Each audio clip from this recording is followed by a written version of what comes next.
আসসালামু আলাইকুম। আজ বুধবার 29 এপ্রিল 2026। আমন্ত্রণ প্রবাসী সিটি নিবেদিত প্রবাস টাইম বুলেটিনে। আপনাদের সাথে আছে আমি শরীফুল ইসলাম। শুরুতেই জানাবো শিরোনাম। নিজেই গাড়ি চালিয়ে শহরে ঘুরছেন ওমান সুলতান, রাস্তায় মানুষের ঢল। ওমানে লাল চিংড়ি ঘিরে কৌতূহল, সাফ করা হচ্ছে সমুদ্রের তলদেশ। দেশপ্রেমের নজির গড়েছেন ওমানি বৃদ্ধ আবদুল্লাহ, সাধুবাদ জানালো সরকার। দুই বাংলাদেশিকে হত্যায় অভিযোগের জামিন হয়নি, হতে পারে মৃত্যুদণ্ড। অস্ট্রেলিয়া বিমানবন্দরে হ্যাঙ্গারে আশ্রয় পড়ল বিমান, বহু হতাহত। প্রবাসগামী কর্মীদের জন্য সুখবর, 12 লাখ কর্মী নেবে জাপান। দর্শক, দেখছিলেন শিরোনাম, এবারে পুরো খবর। ওমানের সেরা রেট দিচ্ছে বাংলাদেশি প্রতিষ্ঠান গালফ এক্সচেঞ্জ। প্রিয়জনকে টাকা পাঠাতে আজই আসুন আমাদের যে কোনো ব্রাঞ্চে অথবা কল করুন স্ক্রিনে দেয়া নাম্বারে। গালফ এক্সচেঞ্জ, বাংলাদেশিদের প্রিয় এক্সচেঞ্জ। রাষ্ট্রপ্রধান হয়েও নিজে গাড়ি চালিয়ে সাধারণ মানুষের কাছে পৌঁছে গেছেন ওমানের সুলতান হাইথাম বিন তারিক। দেশব্যাপী সফরের অংশ হিসেবে বুধবার ওমানের আল শারকিয়ায় পৌঁছালে তাকে উষ্ণ অভ্যর্থনা জানান স্থানীয় বাসিন্দারা। সুলতানের আগমন উপলক্ষে রাস্তার দুপাশে সব বয়সী মানুষের ঢল নামে।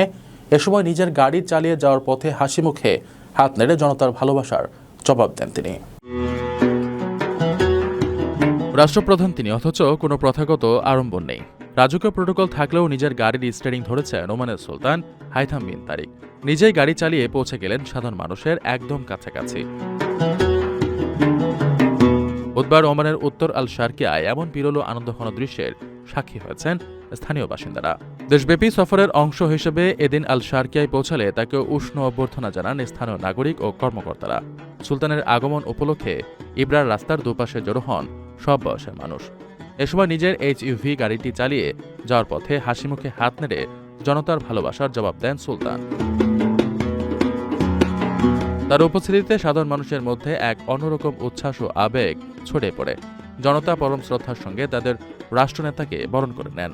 মূলত দেশের সার্বিক উন্নয়নমূলক কাজগুলোর অগ্রগতি স্বচক্ষে দেখতে এবং সাধারণ মানুষের অভাব, অভিযোগ ও চাহিদার কথা সরাসরি জানতেই এই দেশব্যাপী সফর করছেন সুলতান হাইথাম বিন তারিক। ওমানের বিভিন্ন প্রদেশের স্থানীয় সম্প্রদায়ের সঙ্গে সরাসরি যোগাযোগ বৃদ্ধি এবং প্রান্তিক উন্নয়নকে সর্বোচ্চ অগ্রাধিকার দেওয়ার যে প্রতিশ্রুতি তিনি দিয়েছেন, এ সফর তারই বাস্তব প্রতিফলন। প্রবাসীদের জন্য নির্মাণ হচ্ছে দেশের প্রথম স্মার্ট সিটি, যেখানে থাকছে স্কুল, মসজিদ, হাসপাতাল, সুইমিং পুল, হেলিপ্যাড, পাঠাগার, জিম, সুপারমার্কেট, শিশু পার্ক সহ সকল নাগরিক সুবিধা। মাত্র 30 লাখ টাকা বিনিয়োগে মিলছে আকর্ষণীয় ফ্ল্যাট। প্লাটিনাম ইনভেস্টরদের জন্য ঢাকা বিমানবন্দরে ভিআইপি প্রোটোকল সুবিধা। বিস্তারিত জানতে যোগাযোগ করুন স্ক্রিনে দেয়া হোয়াটসঅ্যাপ অথবা ইমো নাম্বারে। ওমানের মিরবাদ শহরের সৈকতে সম্প্রতি টনটন ছোট লাল চিংড়ি বা ক্রিল ভেসে আসার ঘটনায় ব্যাপক কৌতূহল ও চাঞ্চল্য তৈরি হয়েছে। মাইলের পর মাইল সাদা বালু লাল চাদরে ঢেকে যাওয়ায় এ দৃশ্য দেখে অনেকেই দূষণের আশঙ্কা করলেও পানির গভীর স্তরে অক্সিজেনের অভাব ও তাপমাত্রার পরিবর্তনকে এর পেছনের কারণ বলে নিশ্চিত করেছেন বিশেষজ্ঞরা। এই ঘটনার পর থেকে ওমানের সামুদ্রিক পরিবেশ রক্ষায় সমুদ্রের তলদেশে পরিচ্ছন্নতা অভিযান জোরদার করা হয়েছে। ওমানের দোফার প্রদেশের মিরবাদ শহরের সৈকতে সম্প্রতি টনটন ছোট লাল চিংড়ি বা ক্রিল ভেসে আসার ঘটনায় চাঞ্চল্য তৈরি হয়েছে। মাইলের পর মাইল সাদা বালু লাল চাদরে ঢেকে যাওয়ায় এ দৃশ্য দেখে অনেকে সামুদ্রিক দূষণ বা বড় দুর্ঘটনার আশঙ্কা করলেও বিশেষজ্ঞরা একে প্রাকৃতিক কারণ হিসেবে চিহ্নিত করেছেন। ওমানের কৃষি ও মৎস্য মন্ত্রণালয় জানায়, সংগৃহীত নমুনা পরীক্ষায় কোনো বিষাক্ত রাসায়নিক বা দূষণের প্রমাণ পাওয়া যায়নি। মূলত 3টি প্রাকৃতিক কারণে এমনটি ঘটেছে: পানির গভীর স্তরে অক্সিজেনের অভাব, হঠাৎ তাপমাত্রার পরিবর্তন এবং সাগরের প্রবল স্রোত। ক্রিল বা এই ছোট চিংড়িগুলো অত্যন্ত স্পর্শকাতর হওয়ায় পরিবেশের সামান্য পরিবর্তনেও এরা টিকে থাকতে পারে না। স্রোতের ধাক্কায় এই মৃত প্রাণীরা তীরে এসে জমা হয়।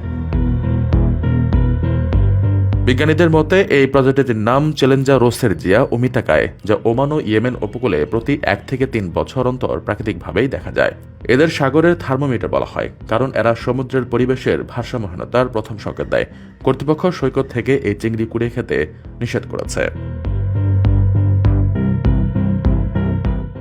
আপনার স্বপ্নগুলো আকাশ ছুবে প্রবাসীর হেলিকপ্টারের মাধ্যমে। বিয়ে, জন্মদিন অথবা যে কোনো বিশেষ প্রয়োজনে হেলিকপ্টার ভাড়া করতে যোগাযোগ করুন স্ক্রিনে দেয়া নাম্বারে। প্রবাসীর হেলিকপ্টার, নিরাপদ ও সাশ্রয়ী বাহনের বিশ্বস্ত নাম।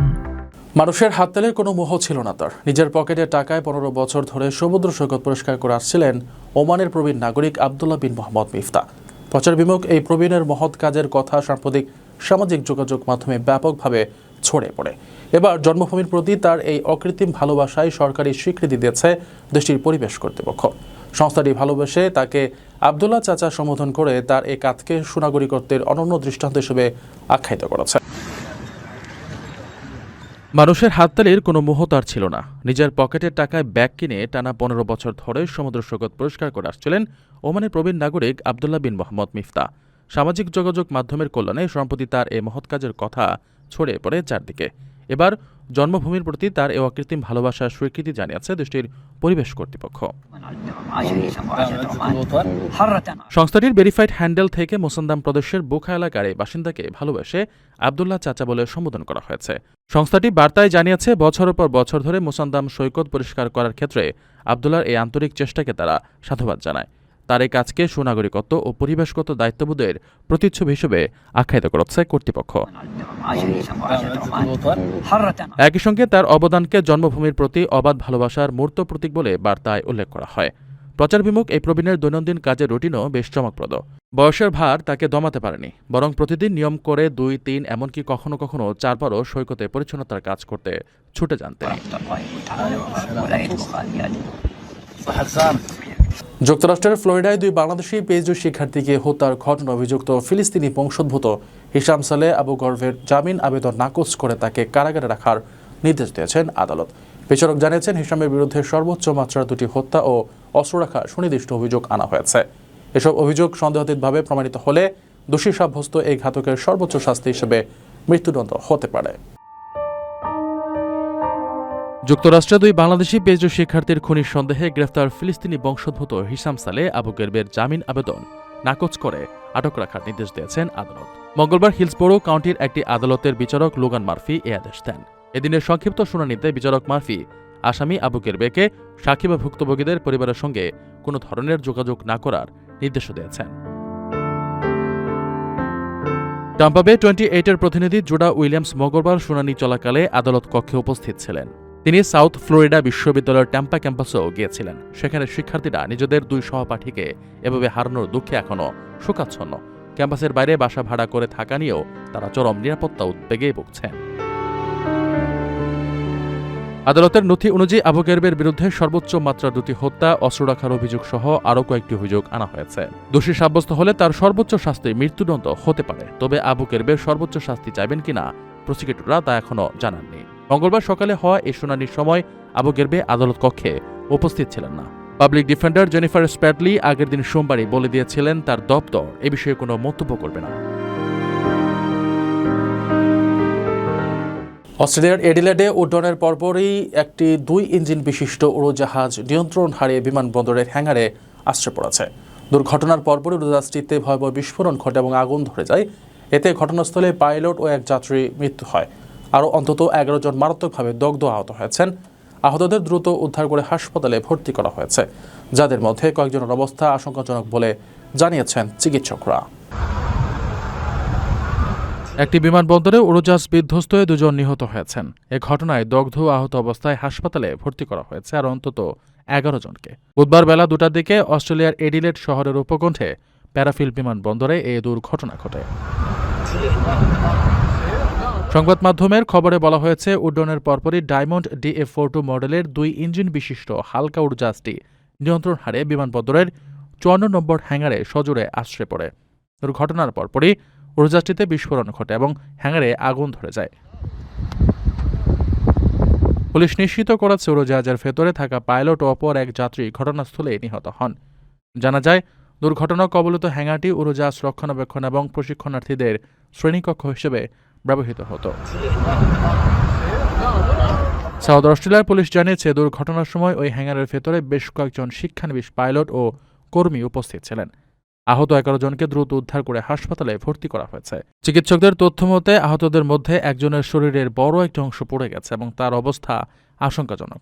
আরও 2 জনের অবস্থা গুরুতর বলে জানা গেছে। জাপানে চলমান তীব্র শ্রমিক সংকট মোকাবেলায় 2029 সালের মধ্যে 16টি খাতে প্রায় 12 লাখ বিদেশি কর্মী নেওয়ার লক্ষ্যমাত্রা নির্ধারণ করেছে দেশটির সরকার। বিশেষজ্ঞদের মতে সঠিক প্রস্তুতি ও দক্ষতা অর্জন করতে পারলে চাহিদার অন্তত 40% বা 3 লাখেরও বেশি কর্মী বাংলাদেশ থেকে পাঠানো সম্ভব। এই সুবর্ণ সুযোগ কাজে লাগাতে বাংলাদেশ সরকার জাপানি ভাষা শিক্ষা ও দক্ষতা উন্নয়নে জেলা পর্যায়ে প্রশিক্ষণ কেন্দ্র বাড়ানোর পাশাপাশি প্রবাসগামী কর্মীদের ঋণ সুবিধা সহজ করার কার্যকর উদ্যোগ গ্রহণ করেছে। জাপানে চলমান তীব্র শ্রমিক সংকট মোকাবেলায় 2029 সালের মার্চের মধ্যে প্রায় 12 লাখ বিদেশি দক্ষ কর্মী নিয়োগের লক্ষ্যমাত্রা নির্ধারণ করেছে সে দেশের সরকার। এর মধ্যে নির্দিষ্ট দক্ষতা সম্পন্ন কর্মী ক্যাটাগরিতে 16টি খাতে নেওয়া হবে 8,20,000 জন। বিশেষজ্ঞদের মতে সঠিক প্রস্তুতি নিলে এই চাহিদার অন্তত 40% বা 3 লাখের বেশি কর্মী বাংলাদেশ থেকে পাঠানো সম্ভব। আগে মাত্র 6টি খাতে সুযোগ থাকলেও এখন 16টি খাতেই জনশক্তি পাঠাতে প্রস্তুতি নিচ্ছে বাংলাদেশ সরকার। প্রধানমন্ত্রী তারেক রহমানের বিশেষ নির্দেশনায় প্রবাসী কল্যাণ মন্ত্রণালয় জাপানি ভাষা শিক্ষা ও দক্ষতা উন্নয়নে জেলা পর্যায়ে প্রশিক্ষণ কেন্দ্র বাড়িয়েছে। কর্মীদের আর্থিক সহায়তায় 10 লাখ টাকা পর্যন্ত ঋণ সুবিধা এবং শিক্ষার্থীদের জন্য স্টুডেন্ট ভিসা সহজ করা হয়েছে। জাপান বিশেষজ্ঞ ডক্টর জাহাঙ্গীর আলমের মতে ভাষা উন্নত প্রযুক্তিতে দক্ষতা অর্জন করতে পারলে 2040 সাল নাগাদ জাপানের মোট চাহিদার অর্ধেকের বেশি কর্মী বাংলাদেশ যোগান দিতে পারবে। এই বিশাল বাজার ধরতে সরকারি ও বেসরকারি পর্যায়ে সমন্বিত উদ্যোগ এবং জাপানি মানদণ্ড বজায় রাখা জরুরি। দর্শক দেখছিলেন প্রবাসী সিটি নিবেদিত প্রবাস টাইম বুলেটিন। শেষ করার আগে শিরোনামগুলো জানিয়ে দিচ্ছি আর একবার। নিজেই গাড়ি চালিয়ে শহরে ঘুরছেন ওমান সুলতান, রাস্তায় মানুষের ঢল। ওমানে লাল চিংড়ি ঘিরে কৌতূহল, সাফ করা হচ্ছে সমুদ্রের তলদেশ। দেশপ্রেমের নজির গড়েছেন ওমানি বৃদ্ধ আব্দুল্লাহ, সাধুবাদ জানালো সরকার। 2 বাংলাদেশিকে হত্যায় অভিযোগের জামিন হয়নি, হতে পারে মৃত্যুদণ্ড। অস্ট্রেলিয়া বিমানবন্দরে হ্যাঙ্গারে আশ্রয় পড়ল বিমান, বহু হতাহত। প্রবাসগামী কর্মীদের জন্য সুখবর, 12 লাখ কর্মী নেবে জাপান। এই ছিল প্রবাসী সিটি নিবেদিত প্রবাস টাইম বুলেটিনের আজকের আয়োজনে। প্রবাসের সর্বশেষ সংবাদ পেতে ভিজিট করুন probastimes.net, সাবস্ক্রাইব করুন আমাদের ইউটিউব চ্যানেল এবং চোখ রাখুন ফেসবুক পেজে। পরবর্তী বুলেটিন দেখার আমন্ত্রণ জানিয়ে আজকের মতো বিদায় নিচ্ছি আমি শরীফুল ইসলাম। সেই পর্যন্ত সবাই ভালো থাকবেন এবং নিরাপদে থাকবেন। আল্লাহ হাফেজ।